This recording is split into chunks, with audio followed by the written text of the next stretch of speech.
Thank you for tuning in to the best parenting show on the internet, Post Daily Dose. It's the Post. It's the Post. It's the Post. The Post Daily Dose. It's the Post. It's the Post. It's the Post. The Post Daily Dose. It's the Post. It's the Post. Hey there, Post family. This is Kristi, Saul, the co-founder of the Post+Institute, coming at you live with another episode of Post Daily Dose, the best little parenting show on the internet. I hope you guys are doing wonderful this evening. Of course, I want to plug these books really quick before we jump into our topic tonight. We're going to plug Brian's book, From Fear to Love, that you can pick up at feartolovebook.com on promotion. We also have it available on our website, postinstitute.com, and it's available on Amazon. And we have this new workbook that is incredible that goes along with the book. You can get the workbook in print on Amazon and as an ebook on our website. We will have it soon in print in-house. And then Brian's book, The Great Behavior Breakdown. This book is a gem. It goes in deeper into understanding the impact of trauma, understanding how we all have blueprints, pre-birth and early life blueprints that create a lens that we view the world from. And that as we grow in our parent journey, we're called to explore those blueprints, examine our own internal stories, our parenting blueprints, and strive to understand that our children may have some unique needs that our own parenting, how we were raised, may not have prepared us for what it is that our children need. And I want to say hi to you guys really quick as you're signing in. Hi, Joni. I see you there. I'm going to tell you, I almost feel like I'm not really having a Post Daily Dose if Joni's not in. So I don't know what I'm going to do if one day you feel like you don't need to sign in anymore. And thank you, Mimi. Woo woo. And my new hair. I'll tell you what. I was getting to that point. I mean, I had a hat on a couple of nights ago because I was just like, I cannot figure out what to do with this new long hair. And so I'm so grateful. I am so grateful. And, you know, I had a friend tell me one time, there's two things for a woman that they don't want to lose, and that's their therapist and their hairdresser, and not necessarily in that order. And I will say, I agree. And I also feel extremely grateful because the beautiful woman who does my hair is also someone I go to church with. And so I feel like I get to be ministered to. We share, like I cried at least 3 times while I was getting my hair cut because we're just talking about life and big life stuff and things we've been through and grown through and gaining deeper wisdom and deeper understanding. So I have had an incredible day. And Debbie, it's great to see you. And Pam, it's great to see you as well. So let's just jump in here real quick and talk about some more of this biology. You know, we've been talking about all things love for the month of February. We talked about some post-isms. We talked about some spiritual truths or spiritual, the spiritual paradigm, principles of what love is. And I will tell you what, the things that I have been reading, and, you know, it's like it's like you know something and you know it, but then sometimes you read a different way that it's said, or you hear somebody say it differently, or you relearn it in a different age or a different stage of life after having different experiences, and it just hits you different. Like, I mean, reading about the profound impact of trauma on the brain and understanding more about this and just relearning it. Oh man, I'm like, good gracious. So we've talked a little bit about dopamine and how trauma affects dopamine, what dopamine does, and some things that we can do to help with that. I came across this really great article, and I'm actually just going to kind of hit the highlights and read through it to you, and I'll include it actually in the links. It's a really short article, but it really packs a punch in a few words, and so that's part of what I really like about it. So I'm just going to jump in. At birth, the brain contains 100 billion interconnected cells. Each cell forms thousands of connections called synapses with with all of the different brain cells. An infant's brain has approximately 2,500 synapses per neuron. New synapses are created every time a child experiences a new sensation or processes a new stimulus over the first 3 years of life. Those original synapses multiply to, of course, my screen went blank, multiply to nearly 15,000 per neuron. So that's a whole bunch of synapses, right? I mean, good gracious. Now, here's the thing. At this point, the brain begins to eliminate lesser used or dormant synapses and strengthens the ones that are used most frequently. So, if trauma is occurring pre-birth to 3, and those synapses are being used repeatedly, then those synapses are getting stronger, and the synapses that would be developed for relationship and safety are being pruned. They're becoming more dormant. So, trauma upon trauma upon trauma upon trauma makes a very strong trauma-built brain. When there is not a lot of relief in that trauma and in that dynamic, then the baby's brain, those other synapses that are created there, that are there for the building of safe, loving relationships, literally go dormant.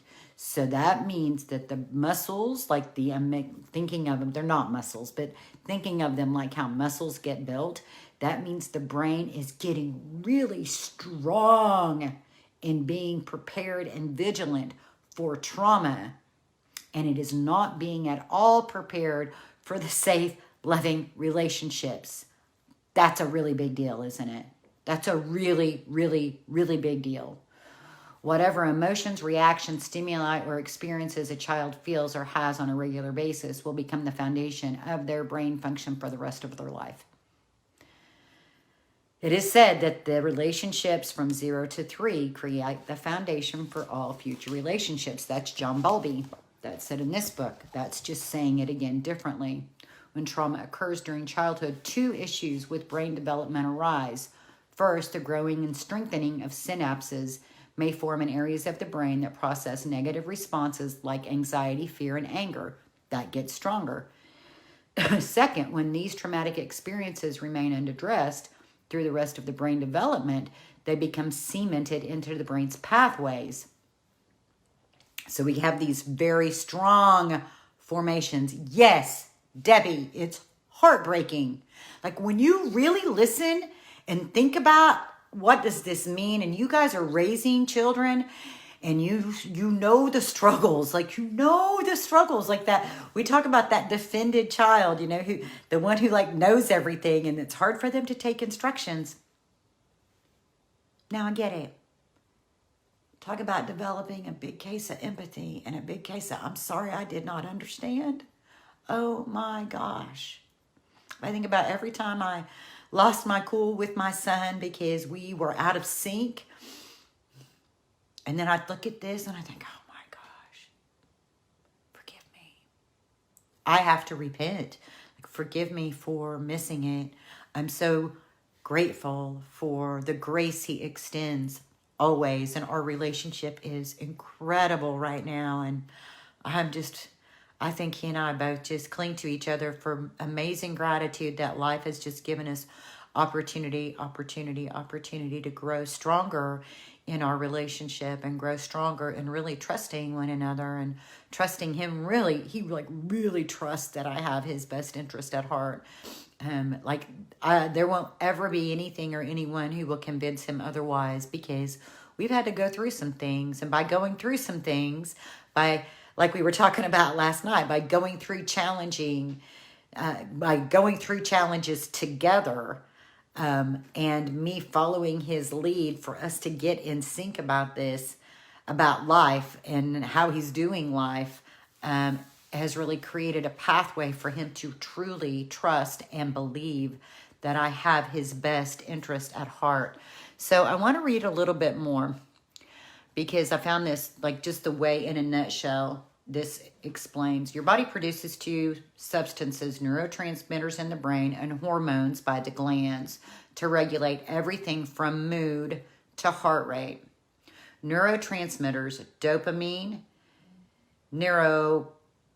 they actually call it neuroadrenal, but in here it uses a different term, and serotonin. So those are the neurotransmitters that are affected. Well, all of those neurotransmitters have to do with mood regulation, along with learning, along with concentration, along with sleep, along with things like your bowel movements and your heartbeat and nausea and bone health and blood clotting. I mean, this is like super significant. And then the hormones that are affected are oxytocin, cortisol, and insulin.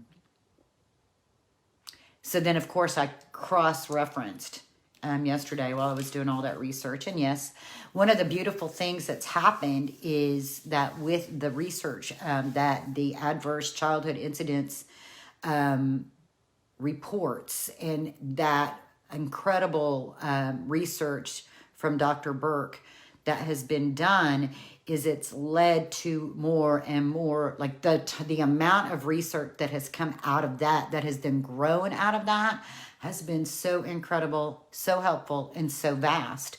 And so, yeah, there is a higher incidence of diabetes for people who have experienced pre-birth and early life trauma. So, this trauma has the implications for people who have experienced pre-birth and early life trauma, and how that trauma affects the brain and then affects behavior, ability to learn, ability to be in relationship, and overall health in a way that is potentially devastating. And yet, my mom is an adoptee. She experienced pre-birth and early life trauma and continued to experience abuse throughout her childhood at the hands of her adoptive mother. I'm Brian, an adopted child, my nephew. I have cousins who are adopted. I know so many adoptees that I know love is healing. I know it is because I see it. I see the evidence in people that I personally know. Now, does that mean that they don't have certain struggles? Does that mean that there might not be things that flip their lid and create challenges in certain areas of their life, like, you know, especially relationship? That's a really big one. But you think about all the things that have gone on at the brain level and you realize, yeah, that's a pretty big deal. But here's the thing, especially knowing that being able to create oxytocin and what the benefits of building oxytocin at the brain level are, the benefits of safe, loving relationships over time, and what that does in terms of when we're talking about creating healing at the brain level, this stuff ain't no joke, is it? I mean, literally, it is literally creating healing at the brain level when you are in safe, loving relationships. The love that you pour into your children, the connected time that you spend with your children, really digging into what kind of bonding activities they are most responsive to it's like the most important thing that you can invest your time in. All the things that you want them to be able to learn. I know we get so worried about education and how they're doing in school and are they going to graduate and blah, blah, blah, blah, blah. That, I know it's important. I know, because like you got to have that piece of paper so that you can go to Votech or that you can go to college or that you can go get a job. And I know we get so worried about that. But I'm telling you, everything that you are wanting them to be able to accomplish is on the other side of the loving relationship that you create. Everything is on the other side of the loving relationship that you create with your children. So this is why you learning about your own triggers, because when you are in day-to-day relationship with people who have had this kind of insult at the brain level, and so their brains do not have the same ability to regulate their emotions. They do not have the same consistent ability to focus. They are more likely to be in fight, flight, freeze, and fawn because all of their neurons have been exercised from the 0 to 3, all about that hypervigilant state. That fight, flight, and freeze state has gotten solidified at the brain level. This is not I'm not just making this up. This is scientifically being demonstrated and proven. It's a big deal.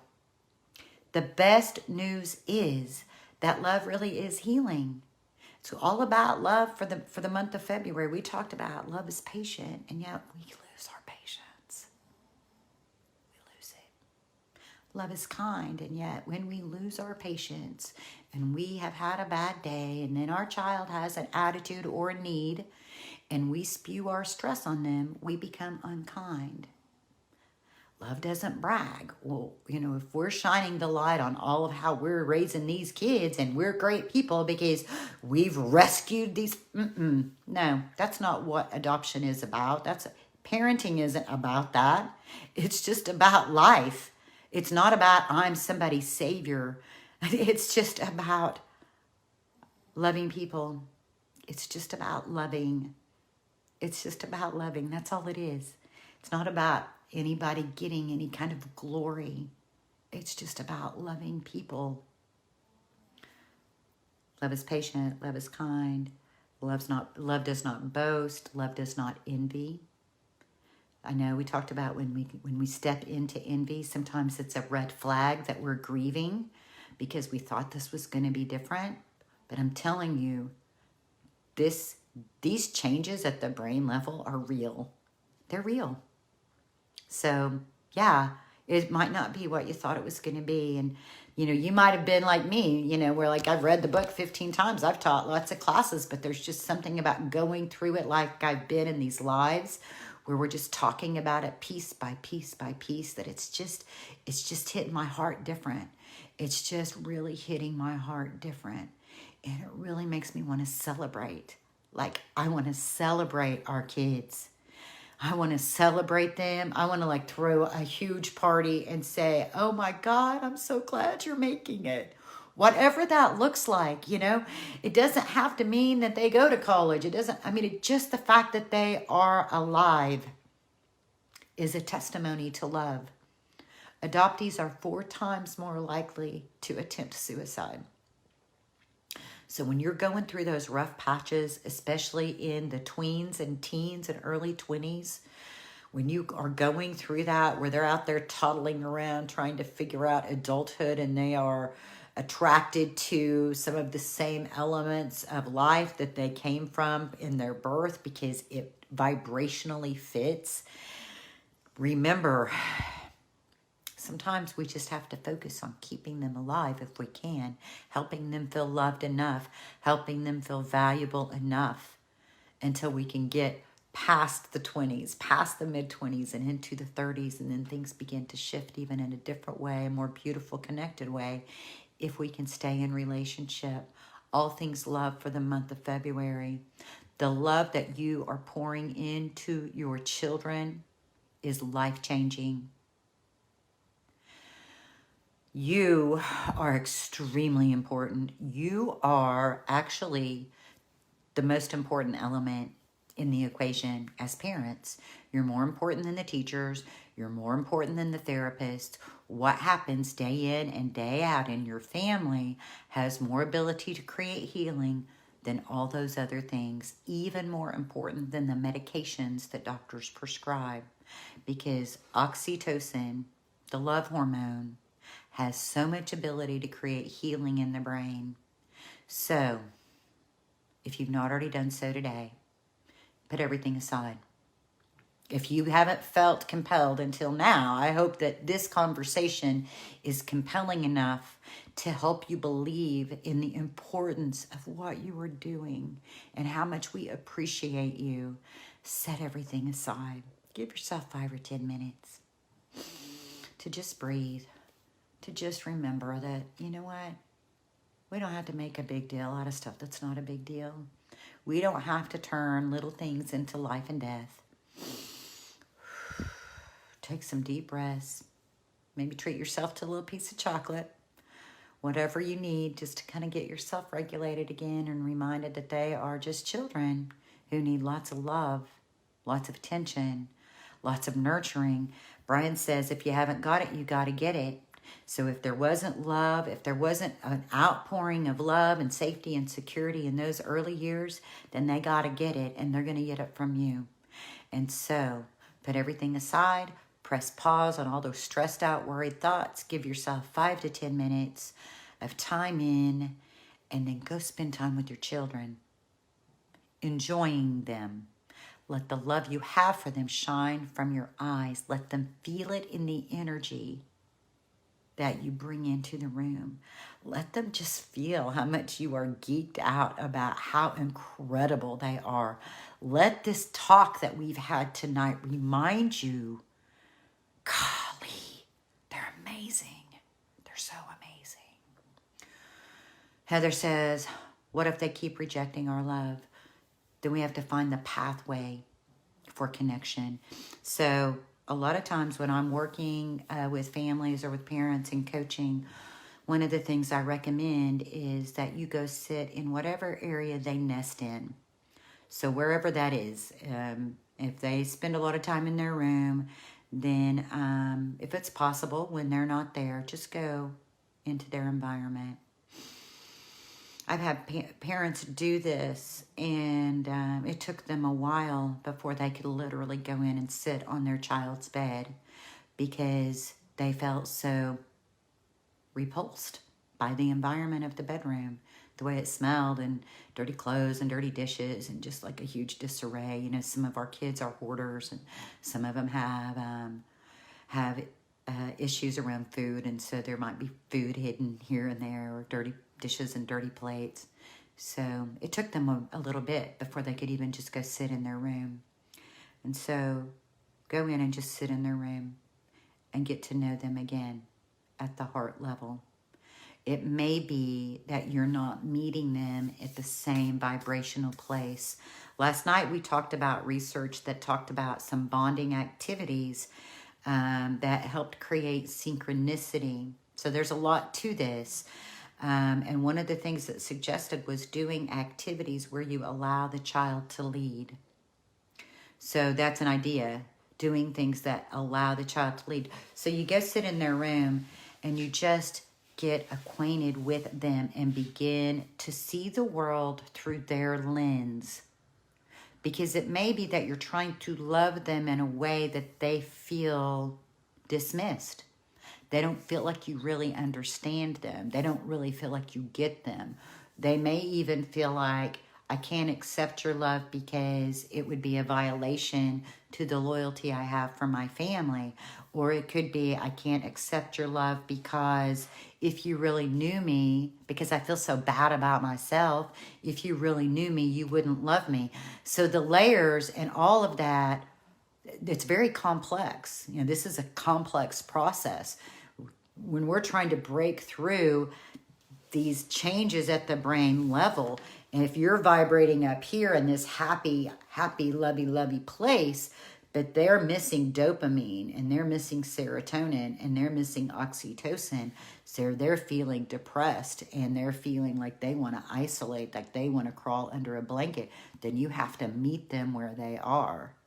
You have to meet them in that same vibrational place. So that's a lot. That's just a starting point. That's just a starting point. This is big work. Understanding how to reach your child when they are still in the darkness is a big deal. Every avenue that can be a trigger can also be a pathway for soothing. But our kids oftentimes don't really know what it is that they're, like, I'm a touch person. So I'm all about the whole let's get together and snuggle. Well, you know, not everybody's a touch person. Some people are, it's taste, it's smell, it's temperature, it's sound, it's gifts, it's acts of service. It's, you know, so you have to find what the pathway for your child's soothing is, what their preferred is. Heather says, thank you. I'll look into the bonding activities. Any activity can be a bonding activity because it's all about the position of our heart. It can be rubbing your back. It could be a foot rub. It could be doing nails. It could be letting them do your hair. It could be cooking in the kitchen. It could be doing a game or something together. But the key is allowing them space to be in charge and for you to follow in that place of following so that you can get more in sync with them, because they cannot get in sync with you. In the parent-child relationship, when babies come from our bodies, there is a time in development that we follow our baby's lead. When they cry, we take care of them. We attend to them, right? And so in a way, that recommendation of letting them lead in activities is reminiscent of what the infant experience is like when we as parents are highly attuned, we're hyper focused on those little babies and the love we have, like we can't help it, like we're just like, ooh, they're just, right? Well, our babies need more of that in whatever way they can receive it. So that's really the ultimate process, is trying, and even saying to them, depending on your child's age, saying to them, you know, I'm trying to identify, you know, I'm trying to figure out how it is that I can let you know how much I love you. You know, why not just say that? I'm trying to figure out how to let you know just how much I love you. And, you know, if they spend a lot of time in their room, you go sit in their room. Go watch them play their game. Be their fan. You know, get involved in their life where they're at, as opposed to always asking them to meet us where we're at. And always think about the emotional age that you see presented. So, that's a whole lot. I'm going to stop there because we could just talk about this all night long. There are over 400 videos on our Facebook page between me and Brian that are talking all about helping our children who come from tough places. So, put everything aside and go spend time with your children tonight. Whatever that looks like for your family. Let the love you have for them shine from your eyes. Let them feel it from your heart. And remember what Brian reminds us of. We're all human. We're all human. We all have those blueprints. We all have early life experiences. We all have an amygdala. We can all get stressed out and overwhelmed. And in that place, we'll be acting out of fear. Or we can take 1 to 2 to 3 deep breaths. And we can choose love. Much love to you guys. And we'll see y'all tomorrow night.